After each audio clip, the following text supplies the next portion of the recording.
जय माता रानी दोस्तों, मैं नीता विक्रम चैनल में आप सबका स्वागत करती हूँ। वर्ष 2021 में शारदीय नवरात्रि पर्व की आपको हार्दिक शुभकामनाएं। माँ आदिशक्ति जगदम्बा आपके ऊपर अपनी कृपा बनाए और आपको शक्तियों की प्राप्ति हो, जिससे आपके कार्य सिद्ध हो, आपको मनचाहा फल प्राप्त हो पाए। आज इस वीडियो में मैं आपको बताने वाली हूँ नवरात्रि कब से कब तक रहेगी, किस दिन पे माँ दुर्गा के किस रूप का पूजन करना है, उन्हें क्या भोग चढ़ाना है और इससे आपको किस प्रकार का वरदान मिलेगा। 9 दिनों में जो लोग दुर्गा सप्तशती का पाठ करते हैं या नवरात्रि में जो लोग दुर्गा सप्तशती का पाठ करते हैं, उन्हें यह किस दिन और किस क्रम में करना है, पाठ को करने की सर्वोत्तम विधि और नवरात्रि के समय माँ दुर्गा की पूजा में ऐसी कौन सी गलतियां हैं जो आपको नहीं करनी है, जिनके लिए विशेष तौर पे सावधान रहना है, ये भी हम वीडियो में जानेंगे। कल से दोस्तों नवरात्रि का पर्व शुरू हो रहा है। अश्विन मास के शुक्ल पक्ष की प्रतिपदा तिथि और गुरुवार का दिन है कल। साथ ही में सर्वार्थ सिद्धि योग भी है। माँ दुर्गा इस दिन पे डोली में सवार होके हम सबके घरों में आएंगी, जो बहुत अधिक शुभ है। परंतु इस बार नवरात्रि में एक तिथि का क्षय हो गया है, यानी नवरात्रि 9 दिन की नहीं 8 दिन की है। चतुर्थी तिथि का क्षय हो जाने के कारण नवरात्रि में बहुत ज़्यादा शुभ संकेत भी हमें नहीं मिलते हैं, इसलिए हमें थोड़ा सतर्क होकर भी रहना चाहिए। माँ जगदम्बा का पूजन अर्चन और उनसे प्रार्थना करनी चाहिए, जिससे हमारे सभी कार्य सिद्ध हो जाएं। अब दोस्तों मैं आपको कुछ बातें बता रही हूँ जिनका आपको विशेष ध्यान रखना है। माता रानी पे कभी भी तुलसी को भोग में नहीं चढ़ाया जाता, तो आप माता को तुलसी उनके भोग के साथ अर्पित मत करिए। माँ को पान का भोग लगाने से हर प्रकार की सुख सौभाग्य आपके घर में आते हैं, तो पान में लौंग इलायची रख के माँ को इसका भोग जरूर लगाइए। माँ को सुहाग का सामान अर्पित जरूर करा जाता है, परंतु माँ सुहागन नहीं है, इसलिए उनको कुमकुम से टीका जरूर करिए। और सुहाग का सामान अर्पित करने के बाद यह सामान आप किसी ब्राह्मण को किसी मंदिर में या आप खुद भी अपने प्रयोग के लिए इस सामान का प्रयोग कर सकती हैं।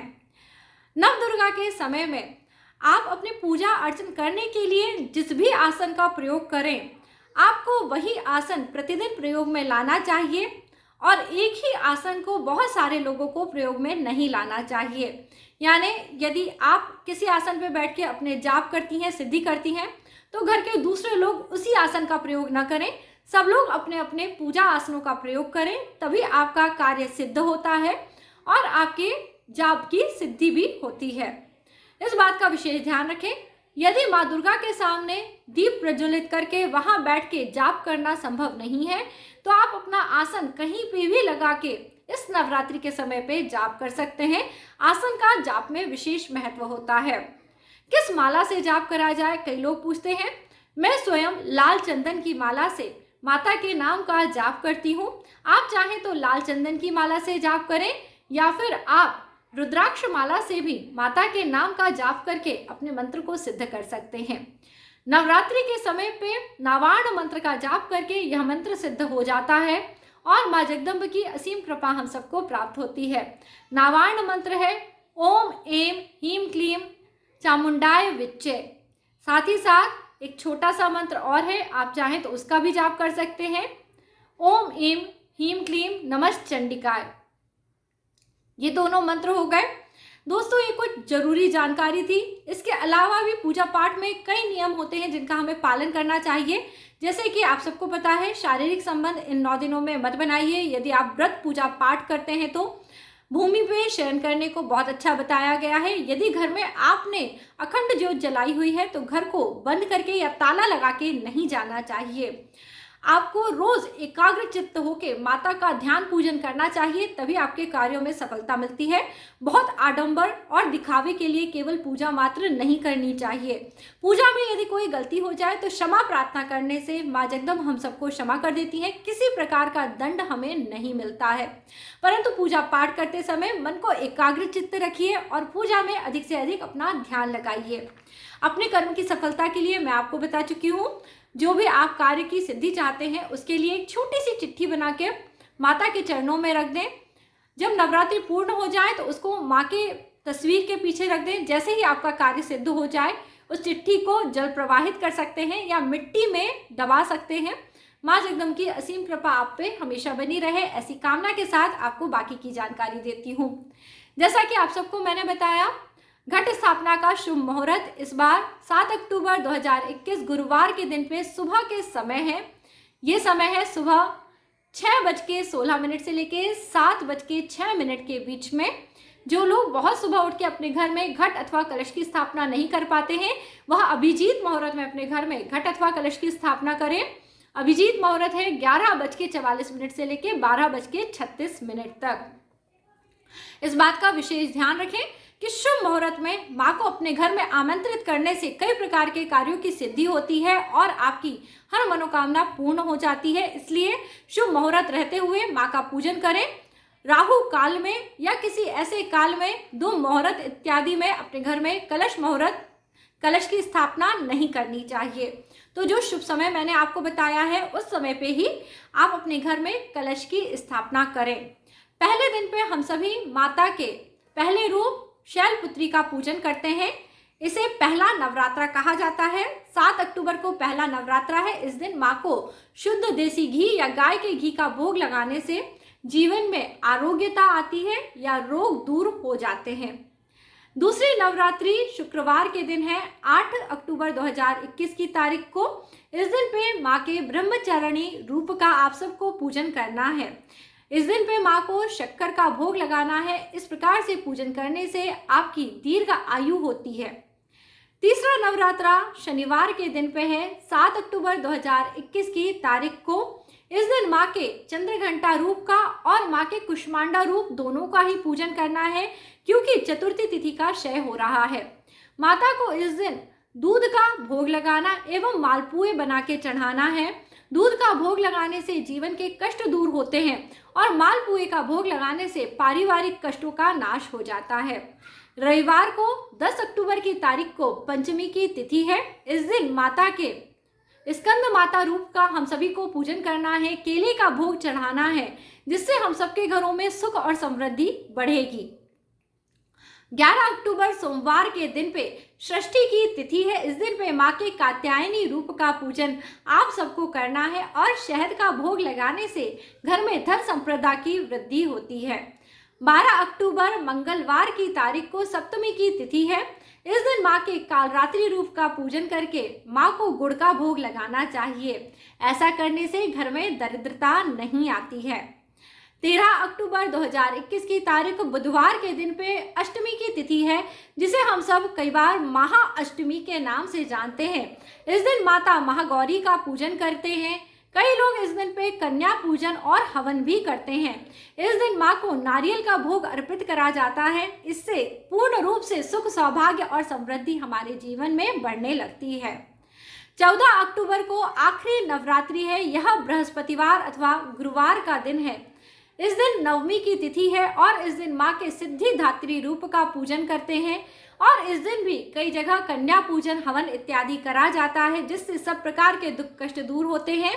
इस दिन माँ को 9 प्रकार के अनाजों का भोग लगाया जाता है और यह अनाज अगले दिन दान कर दिया जाता है। जो लोग रात्रि जागरण करते हैं और रात के समय माँ का पूजन अर्चन करते हैं, रात के समय माँ के समक्ष शहद का प्रसाद भोग में रखते हैं और अगले दिन यही शहद ग्रहण करते हुए, माँ की शक्तियों को ग्रहण करते हुए अपने व्रत का पारणा भी करते हैं। इस दिन पे करे हुए व्रत पूजा पाठ से हर कार्य की सिद्धि हो जाती है। संतान, सुख, सौभाग्य, हर मनचाहा फल आपको प्राप्त हो जाता है। 15 अक्टूबर 2021 की तारीख को दशमी तिथि है। इस दिन पे शुक्रवार का दिन है। इस दिन पे आप अपने हर कार्य में विजय प्राप्त करने के लिए महादशमी का पूजन अपने घर में कर सकते हैं। अब दोस्तों, मैं आपको विशेष बात बता रही हूँ, जिसमें मैं आपको बता रही हूँ दुर्गा सप्तशती के पाठ की विधि। किस तारीख को आपको कौन सा पाठ करना है जिससे कि आपकी हर मनोकामना सिद्ध हो जाए, यह जान लीजिए। दोस्तों, जब भी हम दुर्गा पूजा करते हैं या नवरात्रि पूजन करते हैं, यह दुर्गा सप्तशती के पाठ के बिना पूरी नहीं होती। परंतु मेरे ऐसे कई भाई बहन हैं जिनके पास समय की कमी होती है, जो 10-15 मिनट से ज़्यादा पूजन नहीं कर पाते हैं। उन्हें दुर्गा सप्तशती की किताब लाके अपने घर में रखना चाहिए और केवल सिद्ध कुंजिका स्तोत्र का पाठ जरूर कर लेना चाहिए। क्योंकि आपके पास समय की कमी है, इसलिए मैं आपको सिद्ध कुंजिका स्तोत्र का पाठ करने बोल रही हूँ। ये 10 मिनट के अंदर हो जाता है और माँ दुर्गा इस पाठ के करने से भी अत्यधिक प्रसन्न होती हैं। परंतु दोस्तों, पूरी पुस्तक का जब पाठ करा जाता है, उसके फल का वर्णन करना अपने आप में असंभव है, इसलिए आप पूरी पुस्तक का पाठ जरूर करें। आप जब भी दुर्गा सप्तशती की पुस्तक अपने घर में लेके आए, अपने घर में उसे लाने के बाद किसी शुद्ध नदी के जल से उसे पवित्र जरूर कर ले। जैसे गंगा, नर्मदा, इस प्रकार की नदियों के जल से पुस्तक को पवित्र करें, अपने आप को पवित्र करें, आचमन करें, यानी हाथ में 3 बार इस प्रकार से जल लेके जल को पी लें और उसके बाद हाथ को धो लें। फिर अपने हाथ में थोड़ा सा जल, अक्षत और पुष्प लेने के बाद आप संकल्प करें कि आप दुर्गा सप्तशती का 1 बार पाठ करेंगे। जितनी बार आप पाठ करना चाहते हो उस हिसाब से संकल्प करें और यह संकल्प करके इसको माता के सामने अर्पित कर दें। दोस्तों, कार्य सिद्धि के लिए किसी भी कार्य को संकल्प करके ही प्रारंभ करना चाहिए, जिससे आपको उसका पूर्ण फल प्राप्त होता है। संकल्प करने के बाद पुस्तक में दिए हुए उत्कीलन और शपोद्वार को पढ़ने से आपके सभी मंत्र सिद्ध हो जाते हैं। इसके बाद आपको हर दिन कवच, अर्गला और कीलक का पाठ करने के बाद ही जो दुर्गा सप्तशती के अध्याय हैं उन्हें पढ़ना है। हर दिन कवच, अर्गला और कीलक का पाठ आपको जरूर करना है। उत्कीलन और शपोद्वार केवल पहले दिन पे करना है, इस बात का आपको ध्यान रखना है। अब पहले दिन यानी 7 तारीख को आपको पहला अध्याय पढ़ना है। दूसरे दिन यानी 8 तारीख को दूसरा और तीसरा अध्याय पढ़ना है और 9 तारीख को चौथा अध्याय पढ़ना है। 10 तारीख को, जो कि नवरात्रि का चौथा दिन है, इस दिन पे आपको 5वां, 6वां, 7वां और 8वां अध्याय पढ़ना है। 5वें दिन यानी 11 अक्टूबर की तारीख को आपको 9वां और 10वां अध्याय पढ़ना है। 12 अक्टूबर को आपको 11वां अध्याय पढ़ना है। 13 अक्टूबर को 12वां और 13वां अध्याय पढ़ना है और 14 अक्टूबर की तारीख को मूर्ति, रहस्य, हवन, क्षमा प्रार्थना, यह सब पढ़ के दुर्गा सप्तशती का 1 पाठ पूर्ण हो जाता है। इस प्रकार माँ जगदम्बा की आराधना आप सबको करने से उत्तम फलों की प्राप्ति होगी और जीवन का हर दुख कष्ट दूर हो जाएगा। दुर्गा सप्तशती का पाठ आप दिन के समय कर सकते हैं, सुबह के समय कर सकते हैं, शाम के समय कर सकते हैं। इस पाठ को करने से आपकी पूजा और मनोकामना अवश्य पूर्ण होती है। मंत्र जाप करने का विशेष समय रात्रि का होता है। इस समय पे ही माता जगदम्बा के रूप का ध्यान पूजन करके मंत्र जाप करना चाहिए। क्योंकि इस बार दोस्तों चतुर्थी तिथि का क्षय हुआ है, इसलिए यह नवरात्र थोड़ी सी कम शुभ मानी जाएंगी, या फिर इसका हम अपनी दैनिक दिनचर्या में जितना शुभता के साथ प्रभाव देखना चाहते हैं वो थोड़ा सा कम रहेगा। परंतु माता रानी डोली में बैठ के आ रही हैं, इसके कारण आपके घरों की दरिद्रता का नाश जरूर होगा। जो हमारे आसपास हमारा वातावरण है उसमें कई इस प्रकार के बदलाव आपको देखने के लिए मिल सकते हैं, जैसे कि अतिवृष्टि के संकेत हो सकते हैं। कई जगह अलग अलग तरह की आपदाएं भी आ सकती हैं। तो माता से हम सबको प्रार्थना करनी चाहिए, कोरोना जैसी महामारी के जाने के बाद हम सबका जीवन एक तरह से अच्छे से शुरू हो पाए, हमारे जीवन में हमें सफलता मिले, कार्यों में सिद्धि मिले। इस प्रकार से प्रार्थना करते हुए आपको यह नवरात्रि का व्रत पूजन शुरू करना चाहिए।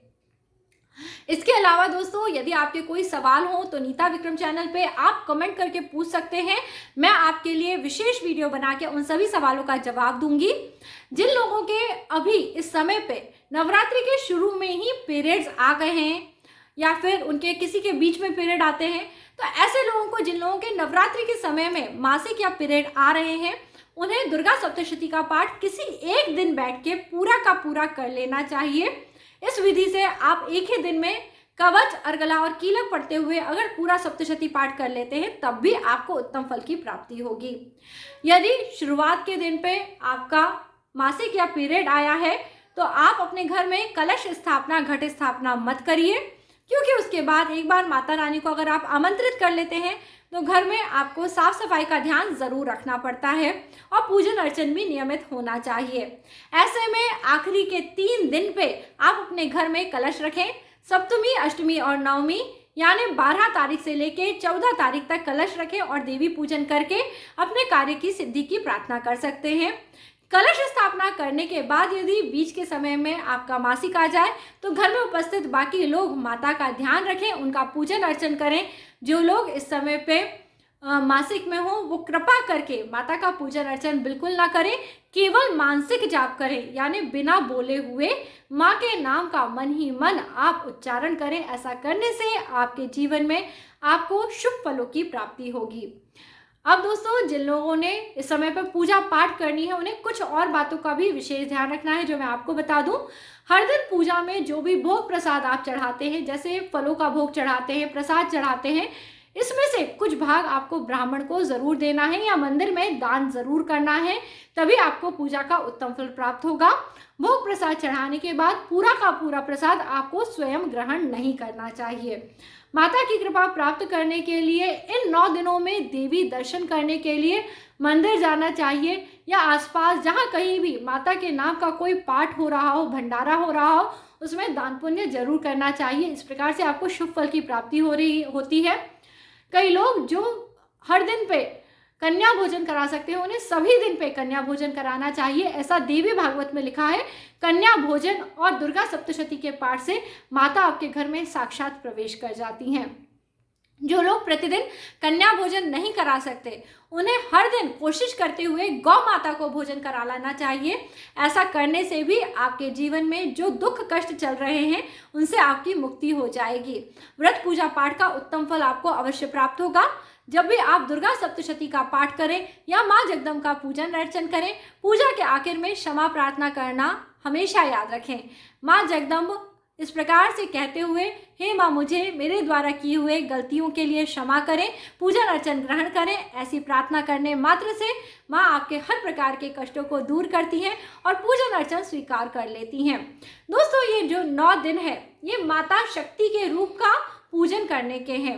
इसमें हम अपने अंदर के जो 3 गुण होते हैं, सात्विक, राजसिक और तामसिक, इन तीनों गुणों को एक तरह के संतुलन में लेके आते हैं।